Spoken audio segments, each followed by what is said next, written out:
ವಿದ್ಯಾರ್ಥಿಗಳು ಇವು ಭಾಗಾಕಾರ ಲೆಕ್ಕಗಳು ಹಿಂದೆ ನೀವು ತಿಳ್ಕೊಂಡಿದ್ರೆ ಅಂತ ಮಾಡಿರ್ತೀರಿ. ಇವು ಮಾಡೋದಂತ ಸೀದಾ ಬಾಗಿಸ್ಬಿಡ್ರಿ ಬಂದ್ಬಿಡ್ತಾವೆ. ಅಂದರೆ ದೊಡ್ಡ ಭಾಗಾಕಾರಗಳಿಂದ ಕಲ್ತಂಗ ನೀವು ಇನ್ನು ಮುಂದೆ ಕೆಲವೇ ಅನುಕರಣ ಬರೆದಾಗ ಅಭ್ಯಾಸ ಚೇಂಜ್ ಆಗ್ತದೆ. ಬಿಡಿಸೋತ ವಿಡಿಯೋ ಆನ್ ಮಾಡಿ. ಓಕೆ, ವಿದ್ಯಾರ್ಥಿಗಳು ಮಾಡಿ ಕೂತಾರಲ್ಲ, ನೀವು ಚೆಕ್ ಮಾಡಿದ್ರೆ ಸರಿ ಅದನ್ನು ತಪ್ಪದನ್ನು ಆಮೇಲೆ ನೋಡೋಣ. ನಾನು ತಿಳಿಸೋದ್ರ ಕಡೆ ವಿದ್ಯಾರ್ಥಿಗಳು ಲಕ್ಷ್ಯ ಕೊಟ್ಟು ನೋಡ್ರಿ. ಒಂದು ಟ್ರಕ್ಕಿನಲ್ಲಿ 112 ಸಕ್ಕರೆ ಚೀಲಗಳನ್ನು ತುಂಬಬಹುದು. 7616 ಸಕ್ಕರೆ ಚೀಲಗಳನ್ನು ತುಂಬಲು ಬೇಕಾಗುವ ಟ್ರಕ್ಗಳ ಸಂಖ್ಯೆ ಎಷ್ಟು?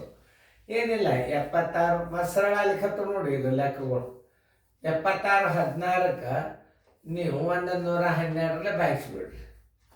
ನೋಡ್ರಿ, 11 6 66, 11 7 77 ದೊಡ್ಡದಾಗ್ತದೆ. 6 ಮಗ್ಗಿ ಬರ್ಕೋರಿ. ನೋಡ್ರಿ, 12 6 72, 6 1 6, 7 ಅಂದ್ರೆ 12 7 84 ಆಗ್ತದೆ. ದೊಡ್ಡದಾಗ್ತದಿಲ್ಲ 6 ಸರ್ 672. ಆಮೇಲೆ 11 2 ಹೋದ್ರೆ 9, ಕೈಲ ಬಂತು 1. 16 8 ಹೋದ್ರೆ 8, ಕೈಲ ಬಂತು 1 0. ಈಗ ನೀವು 6 ತಗೊಳ್ರಿ.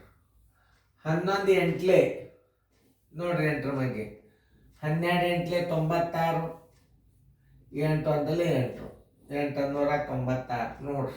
ಎಷ್ಟು ಕರೆಕ್ಟ್ ಭಾಗೋತ್ ನೋಡ್ರಿ, 896. ಎಷ್ಟು ಸರಳವನ್ನು ನೋಡ್ರಿ. ನೀವು ಮೊದಲೇಟು ಬಿರಿ ಅನ್ನಿಸ್ತಿದ್ದು ಗಣಿತ, ಈಗ ಎಷ್ಟು ಸರಳ ಅದು ನೋಡ್ರಿ. ಟ್ರಕ್ಕುಗಳ ಸಂಖ್ಯೆ ಬರೋಬ್ಬರಿ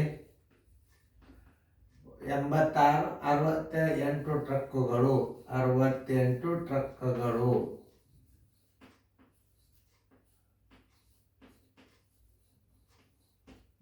ಇಷ್ಟೇ.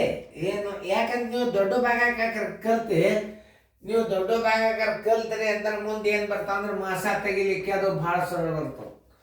ಆಮೇಲೆ ನೋಡ್ರಿ, 95 ಸಕ್ಕರೆ ಚೀಲಗಳನ್ನು ತುಂಬಲು 1 ಟ್ರಕ್ ಬೇಕು. 6650 ಸಕ್ಕರೆ ಚೀಲಗಳನ್ನು ತುಂಬಲು ಬೇಕಾದ ಟ್ರಕ್ಗಳ ಸಂಖ್ಯೆ ಎಷ್ಟು? ಸೀದಾ ಬಾಯಿಸ್ಬಿಡ್ರಿ.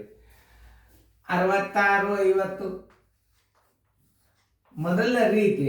ಆಮೇಲೆ ಫಾಸ್ಟ್ ಮೆಥಡ್ ಇದು 95 ನೋಡ್ರಿ. 9 6 ಮಾಡಿ ನೋಡ್ರಿ. 9 6 54, 66 9 7 63, 9 7 63 ಹತ್ತದ. ಮೊದಲು ನೋಡೋನು 6 7 7 5 35, 7 5 35 3, 7 9 63, 1 3 66, 665 ನೋಡ್ರಿ ಎಷ್ಟು ಕರೆಕ್ಟ್ವಾಗಿ ಹೋಯ್ತು.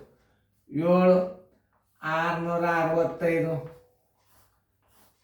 0 0 0. ಈ 0 1 ತಗೋರಿ, ಮ್ಯಾಲೆ ಕೊಡ್ರಿ. ಆನ್ಸರ್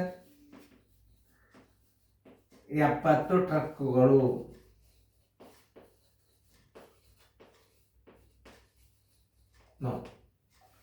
ಇಷ್ಟೇ ನೀವು ಮಾಡ್ಬೇಕಾದದ್ದು. ತಿಳಿತಲ್ಲ? 70 ಟ್ರಕ್ಗಳು, 68 ಟ್ರಕ್ಗಳು. ಇಂಥ ಭಾಗಾಕಾರ ಲೆಕ್ಕ ನೀವು ಕಲ್ತಂಗ ಚಂದ ಬಿಡಿಸ್ಕೊಡ್ರಿ. ಪೇರ್ದಾಗ ನೀಟಾಗಿ ಬರ್ಕೋರಿ.